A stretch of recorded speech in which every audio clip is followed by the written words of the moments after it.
we got a special treat for y'all today. We got a race car in the shop. Now, if your race car is making a clicking noise, like you may have just heard, well, you probably got, your CV axles are probably about shot. So you either need to tone down the horsepower or you gotta change out some CV joints. So that's what we're gonna do today. Check out this fresh unit. Whoo! Brother. Yep. So if you got one of these sitting in your driveway, I guarantee it's still running. But we're gonna do some half shafts on this thing today. This particular hot rod is a 2000 Corolla. Now this one's got 242,000 on the clock, which I imagine these are probably the original half shafts in this thing. So I've actually never done these before, but we're gonna figure it out. So stick around, we'll get this done. I'll show you what tools you gotta have, and then we'll go from there. So a tool list for doing the driver's side axle, pretty simple. You don't need much, guys. All you're gonna need is you're gonna get yourself a pair of pliers to pull the pin out, socket to pull the lugs off, a 17 millimeter to take off the lower ball joint bolts and nuts. You're gonna need a 30 millimeter deep well socket to pull the axle off, and then a couple pry bars and ratchets, and then you're good to go. That's all you're gonna need. First thing we're gonna do is chalk the wheels, jack it up. We're gonna get this wheel off of here and then see what kind of trouble we can get into behind this.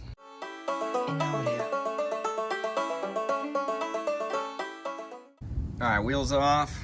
As you can see under here, that boot pretty well done. And then it's hard to see, but the other side of it's back up in there. Yeah, she's pretty well done. Yeah, that side right there going into the transmission, she's done. Look at that. You can see inside that axle. The thing is very much done. It looks like Toyota did a good thing, and these lower ball joints bolt on. So I'm thinking what we need to do is pull these bolts out. There's 2 bolts right here. Pull this axle nut off, and I'm pretty sure we can get that axle out from there. So let's give that a go. All right, we're gonna start with this axle nut out here. So obviously the first thing you need to do is take this cotter pin out of here. So you gotta bend these things back, pull this cotter pin on, and it's got this goofy little cap on here. Pull that thing out of there, then we can see what size nut we have in there. That thing's pretty rusty. So, all right, pins out, caps off. Looks like this is a 30 millimeter nut. So you're gonna need a deep well 30 millimeter socket, put on here, and then we'll buzz this puppy off with the impact.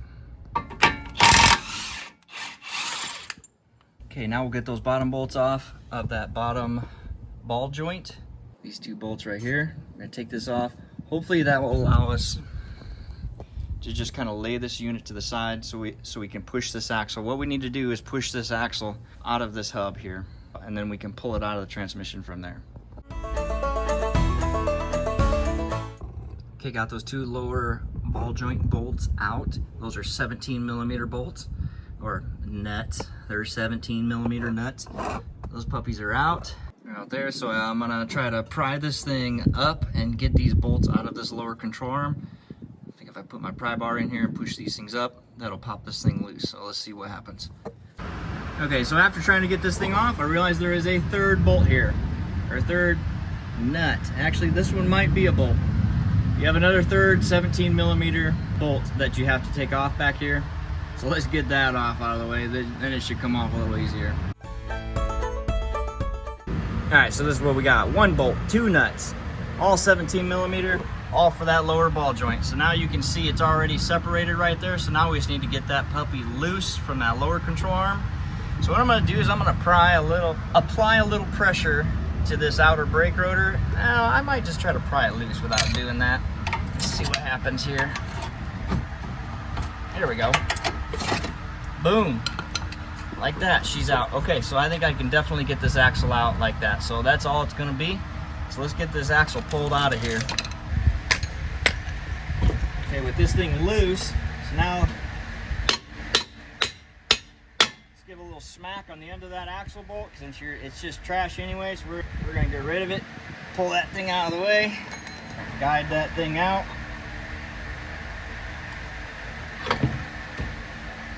And there she be. Okay, so you got one end out. So we got the end out of the hub. You can see how rusty it is. That's why you got to smack it. Sometimes they freeze in there. And boy, she's done. Very good time that we caught this. This is not my vehicle. This is somebody else's vehicle that I'm doing this for. So, but these things are definitely smoked. They're done. Okay, so now we got to get it out of the transmission side.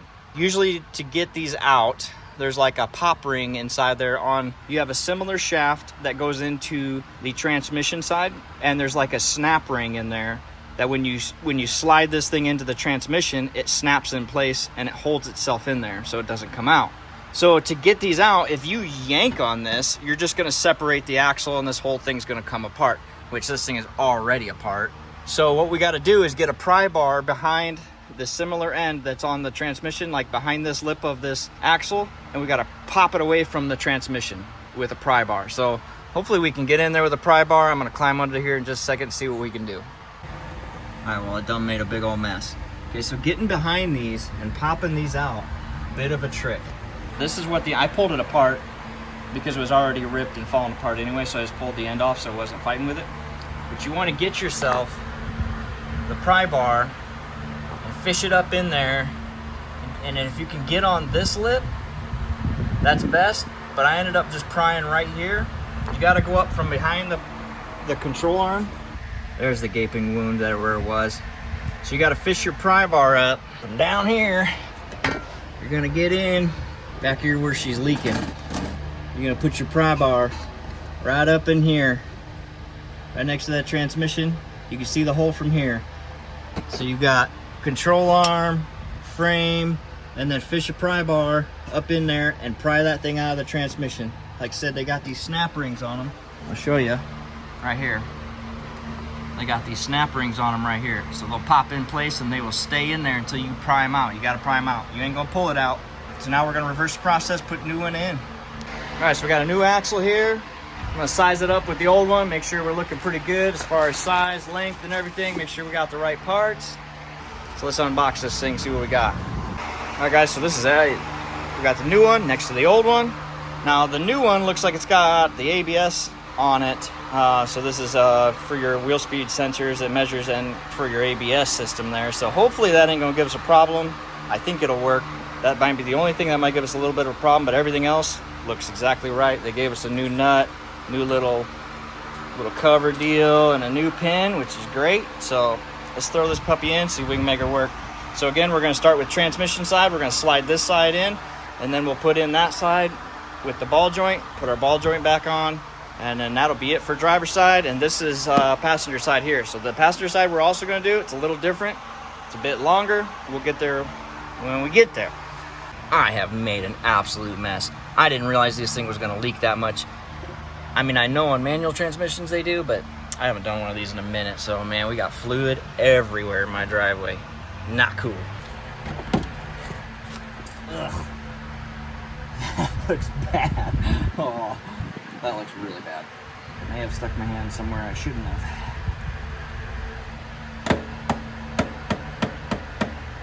Once you get the splines lined up, you're just gonna kind of shove it.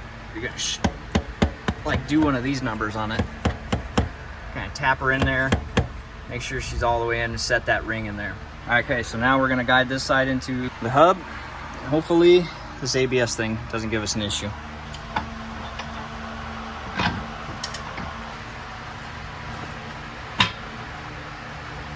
Okay, we're in like Flynn. In there like swimwear, boy. Okay, so I had to pry down on this lower control arm against the sway bar, put my pry bar in there to get these bolts back up into the proper holes down there. And I don't think that ABS thing's gonna be an issue. It's fully seated right there against the hub. We're in the transmission. We're just gonna put our bolt on here. We're gonna put that cap back on here, put our pin in, and we're good, dude. That is after we put these two nuts and one bolt into this lower ball joint here. Once we get that in, then we're good. Okay, these lower bolts are on. Best way to do this is to tighten these nuts first, because when you tighten these nuts, it'll draw down the top of this ball joint plate, and then you can just thread your last bolt in there easy peasy. So just a little tip there for you. Okay, so that was the driver's side. So on the passenger side, it's the exact same process, guys. Pin, cap, bolt, your lower ball joint bolts. The only difference is this axle is a lot longer, but it's the same process. Actually, you got a whole lot better visual here of where this thing goes into the transmission. So I think this one is actually going to be even easier to put in than the other one. This one actually looks pretty good, but we bought both. We're gonna change both. There is a fair amount of grease, as you can see here. This is all from the inside of that boot of that axle. So it is leaking, but this one wasn't making noise, but we're just gonna do both of them. That way she's good to go. So like I said though, same process over here. There's not much else different. If anything different does arise, I'll let you know, but that's pretty much it. I'm not gonna film this side because that side was definitely the more difficult side to get to and to visualize than this side. So this side's gonna be nothing.